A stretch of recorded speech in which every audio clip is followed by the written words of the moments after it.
If you're a Pharisee in 1st century Palestine, chances are you're getting pretty pissed at this guy named Jesus. He's walking around doing horrible things, like healing people, flipping tables, forgiving sins, and even claiming he's been sent by the big guy, sometimes even doing these things on the weekends.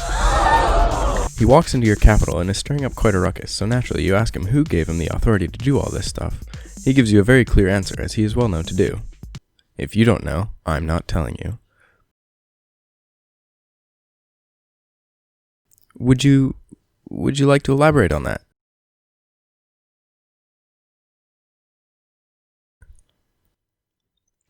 One time, a guy planted a sweet vineyard and he was pretty proud of it. He even installed a wall and a watchtower to keep it safe. Then he leased it out to a few tenants, I guess so he could build other cool stuff with his time.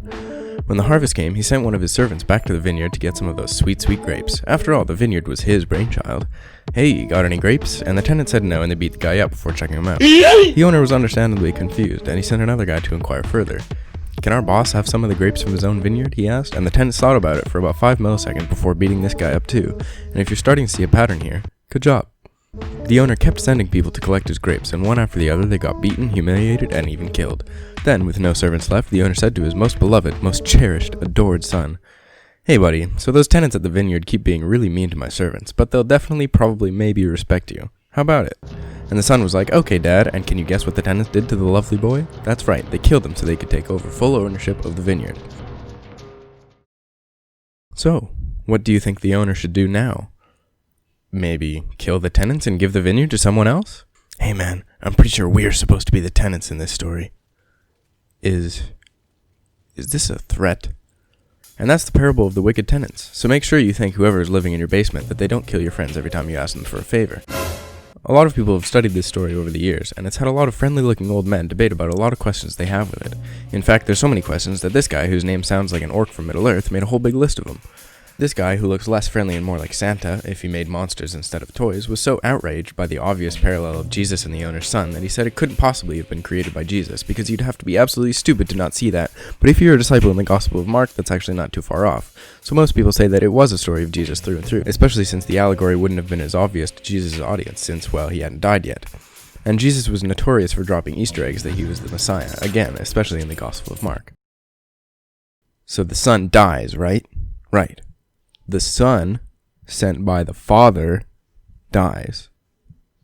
But what does it mean? These Markan ties lead most people to believe that the author of Mark, let's call him Mark, had the original parable, and Luke and Matthew kind of just took some creative liberties with it, but kept the same overall story. Although that's another contentious subject that we don't even have time to get into. Some people say that the Gospel of Thomas, which isn't even in the Bible, came first, and Mark pulled the old copy your parable and make it into the canon instead of you trick. Either way, there's a few tiny variants in each version of the parable, but I'm sure one of the most pressing questions you have is, why the heck did the owner keep sending servants to collect the grapes? Didn't he see they were getting wrecked? I thought parables were supposed to be accurate. And to that I say, sort of. Beef between tenants and landowners happened a lot back then, maybe even more than now with your roommate Jason to leave Cheeto dust all over the apartment, and sending messengers 2 or 3 times would not have been unheard of, especially if the landlord was a mean, nasty Roman. Sure, it might be a little strange for the owner to send his own son, but that also would have indicated legal action, since servants couldn't really do much, but the heir certainly could. And anyway, Jesus was also well known for stirring the pot a little bit, rubbing people the wrong way, or another idiom about shock value that you can think of. Overall, it's important not to lean too far to either the allegorical or the realistic side. Everyone knew that Jesus wasn't telling a true story, but he had to make it somewhat realistic so that people could get the context. Besides, there's a lot more questions to be asked of this parable.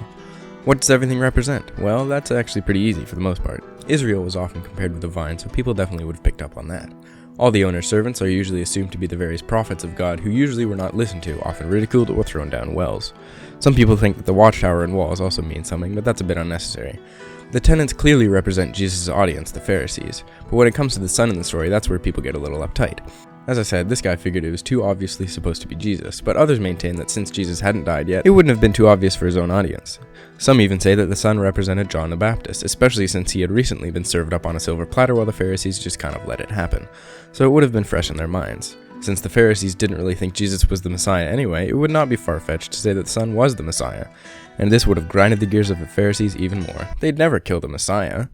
That's called irony. Whatever the case, the Pharisees were quite upset at this, especially the part about the owner giving the vineyard, aka Israel, to other people, who might have even represented the Gentiles.